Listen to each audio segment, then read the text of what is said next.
속쓰림, 가슴 답답함, 복부 팽만감, 만성적인 변비와 설사, 자율신경 문제가 있으셔서 오신 환자분들이 대부분 이런 소화기 증상을 동반하는데요. 병원에 가서 내시경을 해도 특별한 문제가 발견되지 않고 약을 먹어도 잠시 가라앉았다가 약을 끊으면 반복되기도 합니다.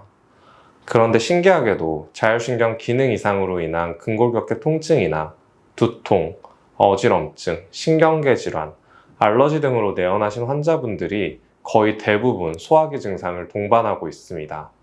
왜냐하면 위장을 지배하는 신경이 바로 자율신경이기 때문인데요. 따라서 자율신경 문제가 있으면 역류성 식도염, 과민성 장증후군, 기능성 위장장애와 같은 위장질환이 나타날 확률이 높아집니다. 오늘은 자율신경의 문제가 어떻게 소화불량을 유발하는지, 또 교감신경이 항진될 때와 부교감신경이 항진될 때 소화불량 증상이 어떻게 다른지 이야기해드리도록 하겠습니다.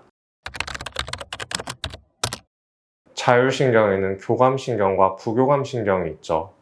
몸을 긴장하게 만들고 혈관을 수축시키는 교감신경, 그리고 몸을 이완하게 만들고 휴식을 취하게 하는 게 부교감신경인데요. 그래서 일반적으로는 교감신경이 과항진되고 부교감신경의 기능이 떨어지면 소화불량 증상이 나타나게 됩니다. 우리 몸이 스트레스를 받거나 잠을 자지 못하면 신체가 각성 상태를 유지하는데요.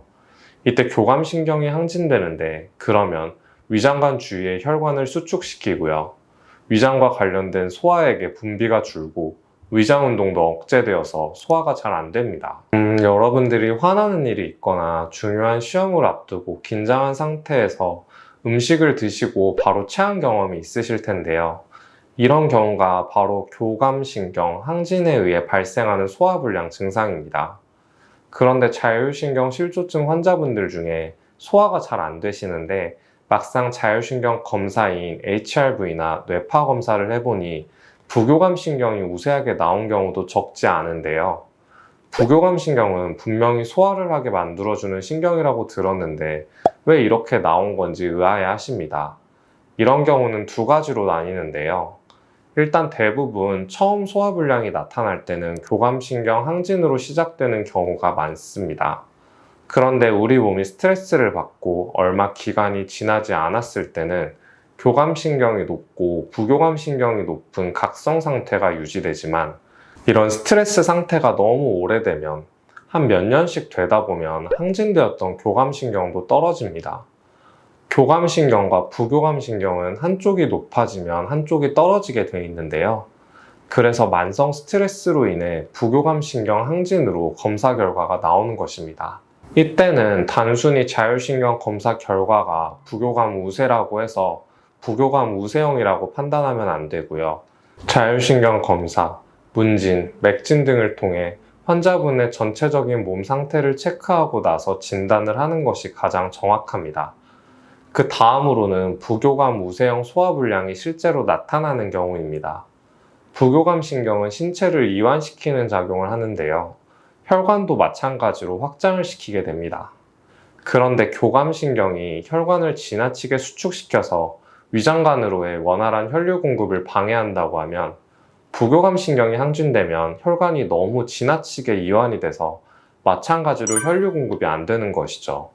즉, 피가 지나가는 통로인 혈관이 적당히 수축과 이완을 반복하면서 혈류가 이동하는 것인데 혈관이 너무 늘어지기만 해서 혈류가 이동을 못하고 정체되는 것입니다. 이를 한의학적으로 수습정체라고 표현합니다. 그런데 교감신경이 항진되었을 때와 부교감신경이 항진되었을 때 나타나는 소화불량은 명확한 차이가 있습니다. 교감신경이 항진된 소화불량은 위산이 과다 분비되는 역류성 식도염이나 변비성 과민성 장증후군, 급성 위염 증상이 많습니다. 반면에 부교감신경이 항진된 소화불량은 위장 운동 능력이 떨어지는 기능성 소화불량이 나타나고 설사형 과민성 장증후군 등이 나타납니다. 그래서 부교감 우세형 소화불량이 나타나는 분들이 하도 안 나으면 나중에 신경정신과를 가기도 하시거든요. 이때 신경을 안정시키는 항우울약, 항불안제 등을 드시고 나서 오히려 소화기 증상이 악화되는 경우도 다수 보게 됩니다. 어떤 신경이 우세한지를 보고 교감신경이 항진된 분들은 교감신경을 낮추는 치료를 하게 되고요.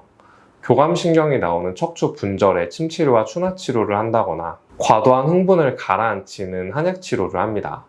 또 생활관리로는 유산소 운동, 스트레스를 줄이는 취미활동 등이 도움이 되고요.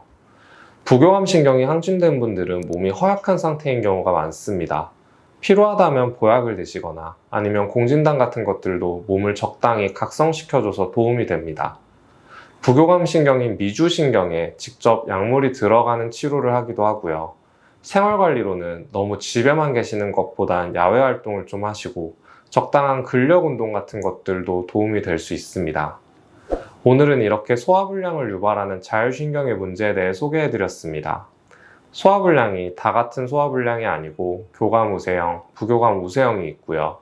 또 역류성 식도염, 과민성 장증후군, 기능성 소화불량 등 각각 질환마다 특징이 있는데 앞으로 그런 부분들에 대해서 또 소개해드리도록 하겠습니다. 영상이 도움이 되셨다면 구독, 좋아요, 알람 설정 부탁드리고요. 저는 다음에 더 좋은 영상으로 돌아오도록 하겠습니다.